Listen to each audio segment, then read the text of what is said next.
Ladies and gentlemen, welcome back to the Mountain Nights. What you think is something you'll speak, and what you speak is something you will do. Speech gives us a reason to do it, whereas action tells us how to do it. Today I'm going to present to you one such dynamic personality who has risen above the mundane way of life and broken all the stereotypes. He has been an ex-Indian Air Force officer and worked as an outdoor military training instructor at prestigious Indian Air Force Academy. As a mountaineer, she has done 23 mountaineering and trekking expeditions in the country and across the world. When it comes to mentioning her achievements, the list is long. But to mention a few, she is the first woman from Uttar Pradesh who has climbed Mount Everest. She is the first Indian woman who has climbed Asia's highest volcanic peak in Iran. She is Delhi Ratna, Merit Ratna Award winner. She has been awarded Rani Lakshmi Bai Veerta Puraskar by Uttar Pradesh government. By Hindustan Times Women's Award. By FICCI, she is the Global Woman Award winner. Apart from that, she has recently won Sri Shakti Combatant Award and she is also Pratham Woman Achievers Award. Ladies and gentlemen, she is one such individual who not just believes in women empowerment, but understands the importance of men and women in each other's life and their overall role in flourishing of human civilization. But today, Mountain Nights proudly present to you Sqn Ldr Toolika Rani.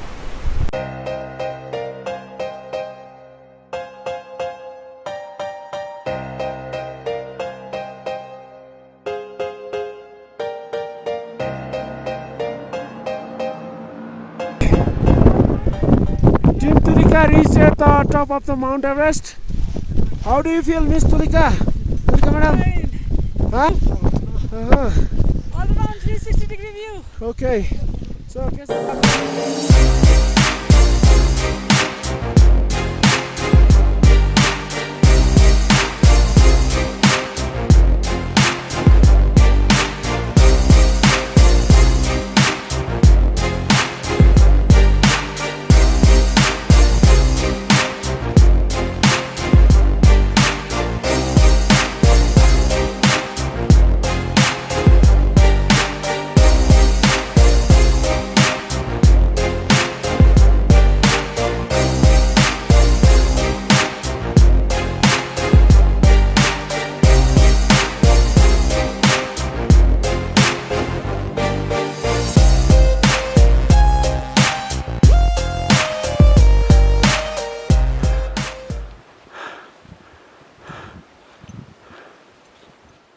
As human beings, we all have immense potential. Nothing in this world is impossible if we set our heart to it. All that is required is right direction, focus, perseverance, persistence, and an ability to channelize our emotions and failures. An ability to take a fall and rise again. Jai Hind, I am Sqn Ldr Toolika Rani, a retired Indian Air Force officer, mountaineer, research scholar, and a writer. And I am here to share with you my story. A story full of elation and misery, full of laughter and tears, reaching the pinnacles of success, falling down in the depth of darkness, and rising again. It is a story full of action, emotion, and passion. We all are a product of our values, and most of these values we imbibe in our childhood. So as a child, I used to gaze at the sky, at its open, vast vistas, with no end and no beginning. I discerned early in my life that there is nothing permanent in this world, neither failure nor success. In just a little span of a day, the sky changes so many colors. In the morning, it is bright red and orange. In the day, it becomes blue. And as the evening comes, it becomes grey, and then the dark night. It seems the end of everything. But the next morning, again the brightness is back, the golden hues are back, and the same colorful process is repeated all over again. So nothing remains static in this world. That is what I learned early on in my life. When I was in graduation, I was faced with the question of what to become. And since I had always imagined myself surrounded with lively, dynamic and fit young people, I decided to opt for armed forces. And thus, at the age of 19, I was selected for SSB, the Service Selection Board, and was recommended to become an army officer. I was very sure that my next stop would be the training academy. But life had its own ways to teach you humility. And as luck would have it, my name was not there in the merit list. I can still feel that sinking feeling when I realized that I, the performer of all these years, a debate champion, an NCC gold medalist, a university merit list holder, was not selected. But then, from that day onwards till now, whenever I fail, I do one thing. First of all, of course, I console my broken heart, and then I sit down and introspect as to what was lacking in me. Because it is very easy but useless to blame the external forces for our failures. I firmly believe that for our success, there may be many contributing factors, but for our failures, the reason purely lies within us. So we have to look within as to what went wrong, what more we could have done. And thus, after another years of preparation, I was next year selected for Indian Air Force. And during the upcoming training of my one ruling year, I did very well. This again contributed in building an inflated self-image of mine, which we are all very much prone to. But I have been very fortunate that life has given me an opportunity again and again to make myself a more grounded person. It has exposed my weaknesses and given me a chance to improve myself. And this opportunity this time came in front of my life in the form of adventure sports, especially mountaineering.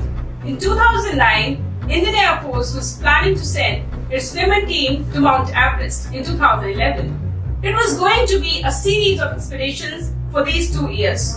I volunteered for it. By this time, I used to consider myself very fit physically. But during my first expedition in Leh to Sqn Ldr, I was last to reach the summit. It also included my failed attempt on Mount Everest, the ultimate destination for which our team had been preparing. Our Air Force team was successful as some of my team members were able to reach the summit. I was really happy for them. But my personal aspiration and hard work of these 2 years had just gone waste. So, I still remember that sinking feeling when you fail. When, from that point of Lhotse face, which is a very steep ice wall, I decided to return. And I was tracing my steps back in that sub-zero temperature, my tears just freezing on my cheeks, just like my frozen fingers and my heart. Back in the city, I had to face that painful experience of seeing the pain of being let down on the faces of my family, my friends, and everybody who had had faith in me. Along with it came a very hard realization as to for the world, it does not matter how hard you have prepared for a goal. All that matters is the result. There is a very clear distinction between the failures and the successful people, winners and losers. And the treatment for both of them is also accordingly. So, this point was driven home to me in a very hard manner by an event which I would like to share here. Our successful team had gone for a Doordarshan interview, and the makeup artists did a little bit of their work before the interview as usual. We climbed onto the stage and we all stood there as a team. But to our surprise, we noticed that the number of chairs was lesser than the number of people. So we all stood flummoxed for a while till the interviewer came and sorted out our dilemma by saying, "Only summiteers, please. Only summiteers, please."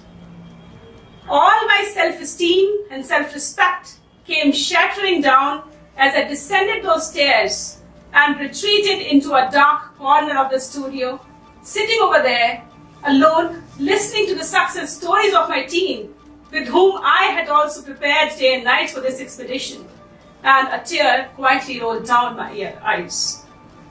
That was one moment that changed my life forever. But we human beings have a strange tendency to justify our failures because it suits our bruised ego. I was also trying to do the same by telling that the weather was very rough, it was very cold, my fingers were getting frozen and all that. Till my mother just bluntly put it across. She said, "Don't give me excuses. You were a coward. You were simply afraid." It hit me hard. But yes, when I sat down and introspected again, I realized that there was a grain of truth in it.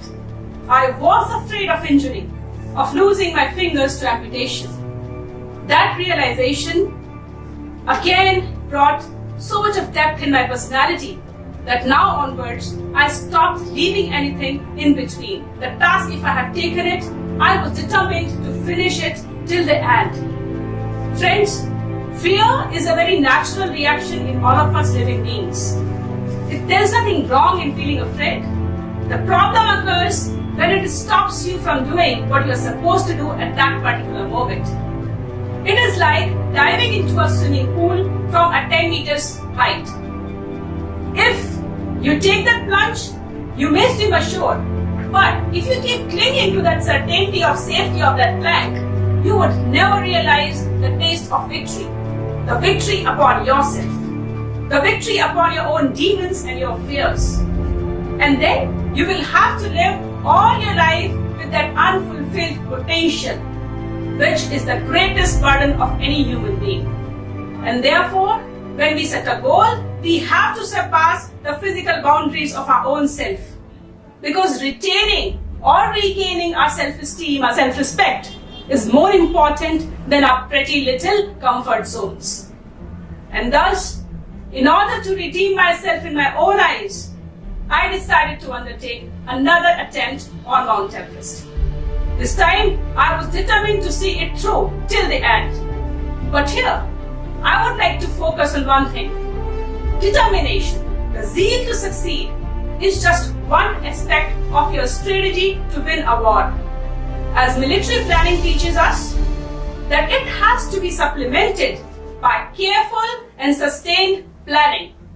And the planning contains of a fair idea of what our adversary has, what kind of harm our adversary can inflict upon us.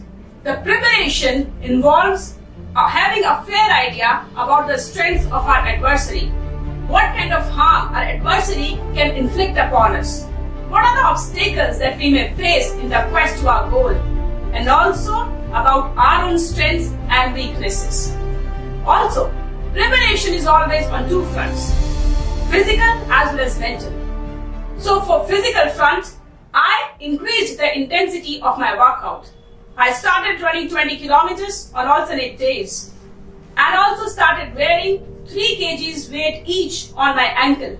I used to go to parties with that, I used to run with that, sleep with that, go to office with all those weights around my ankles, and people started calling me a crazy woman. But there is nothing wrong in it. If you have to achieve something big in your life, you have to be crazy about it. Also, when you are in the quest of something, in the preparation phase, there will be restrictions, limitations of having inadequate resources, infrastructure, time management, financial restrictions and everything. So I also did manage my time. I was working as an Air Force officer, as I've told you. It is a 24/7 job. But I would get up at 4 o'clock in the morning and go for a run.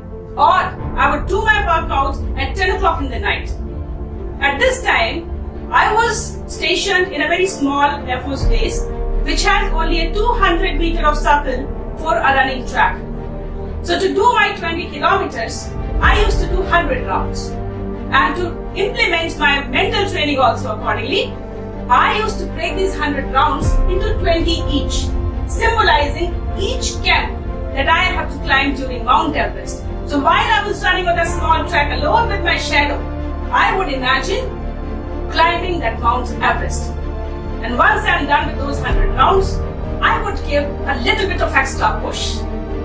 1 or 2 rounds more once my physical strength is done to cater for exigencies, unforeseen situations. I also had to reach these 21 lakhs to climb this expedition, and people again passed all kinds of comments that she could have bought a house with it, or she could have bought a car with it, or whatever, material possessions.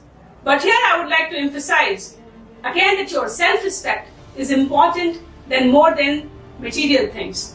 So it is your life and your options, your decision, ultimately about how you will utilize your resources, your money, your energy and your time. So after all this training of again back on Mount Everest in 2012. This time, determined to see it through.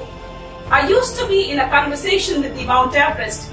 You do what you can do. You can give me death or injury? Go ahead. And I will do what I am supposed to do. I will keep on climbing till the time I have even an iota of strength left in me.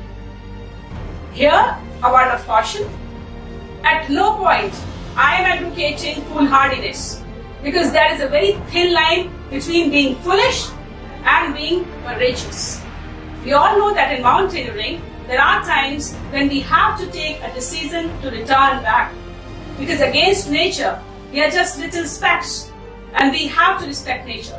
So that discretion has to be left with mountaineers. All I am stretching over here is to talk about stretching our own limits, to conquering our own demons and that fear that stops us from going forward. So this expedition again was very eventful, as usual. When I was climbing, at the same point on Lhotse wall from where I had returned the last year, I felt sick.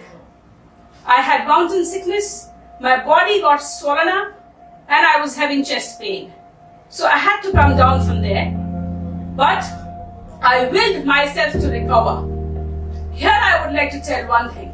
Our bodies are a very wonderful instrument that God has given us, and there's a switch over here in the mind to control it.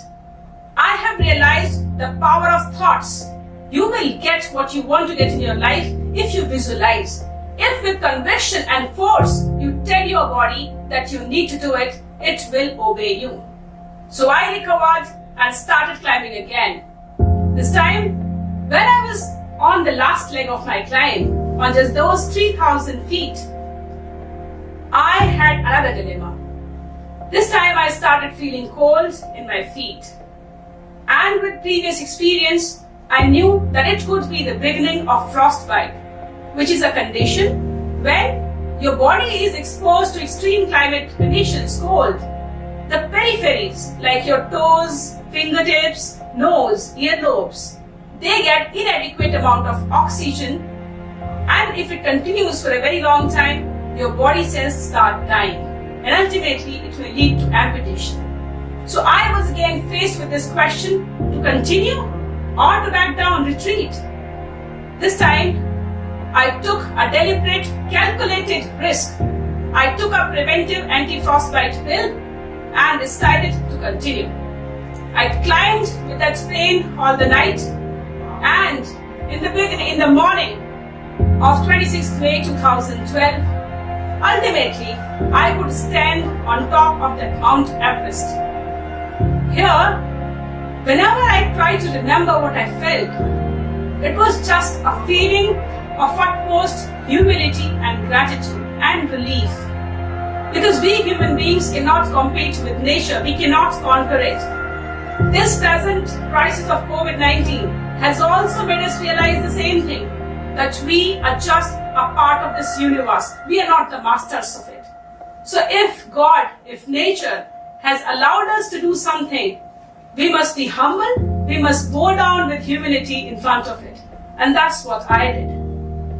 When I returned, I found that my toes had already been frostbitten, and they were in a bad condition of being shapeless, rotten, blood and pus oozing out of them. So I had to be hospitalized for 3 months, and in good faith, my doctors and friends started advising me to stop mountaineering. But I believe that our limits are in our own minds. We are the best judge of our capabilities. So please don't let anybody else dictate or decide what you can do in this life and what you cannot. So I could not put my toes down as they were not in a good shape, but I could at least use my heels. There is always a way when you want to find out a way. So I started walking on my heels only. I started running in my flippers. I started climbing, bandaging my toes every day for 2 years and using flippers only. After that, God gave me an opportunity to be a member of a successful team to climb a virgin peak for the first time in Himachal Pradesh in 2014. Also, I got privileged to represent my nation in Iran in an expedition to the Asia's highest volcano, Mount Damawan, and could climb it successfully in 2015. After that, it has been a series of climb, and I am quite fortunate for that. Meanwhile, I got another exemplary opportunity in front of me in the form of being an outdoor training instructor in the esteemed Indian Air Force Academy in Hyderabad. This is an opportunity that every Indian Air Force officer would dream of. And I was privileged to be associated with the training of hundreds of cadets to see their transformation from cadets into officers, including India's first 3 female fighter pilots. I trained them in military craft, marches, parade, physical training, weapon craft, and today I feel very glad to see them doing exceedingly well, setting higher and higher standards of performance and making our nation and our esteemed organization proud. In December 2015, I took retirement, and life is as happening as ever after that also, because I feel it is a continuing journey. If you stop dreaming, you stop living. I believe that once you have received from the society, at a certain point of time, you need to give it back and make a more meaningful impact in the lives of people around you. I'm also doing PhD on Sherpas of Nepal, as I feel an obligation to write about the real heroes of Mount Everest. So friends, life is a beautiful mosaic, and we are the painters of it. We have to make it colorful each day with our actions, and in the process, enjoy that process of creation each bit. But remember that this creation is not going to be easy or smooth or quick. Creation is always a time-consuming and painful process. But if we persist in it, life is very rewarding. So at whatever stage you are in your life, with whatever resources at your disposal, I would say that gather them all, summon your strength, and go after your dreams. And remember that one Vedic concept of Aham Brahmasmi. I am the universe. That means I am made of all the ingredients that this universe is made of. And that is why I am capable of achieving everything that is possible in this world. I would like to finish my talk with a quote by a novelist. He says, "There comes a time in a man's life when, in order to reach where he has to, if there are no doors or windows, he goes through the wall." So this is your time to go after your dreams, go through the wall. Thank you. Jai Hind.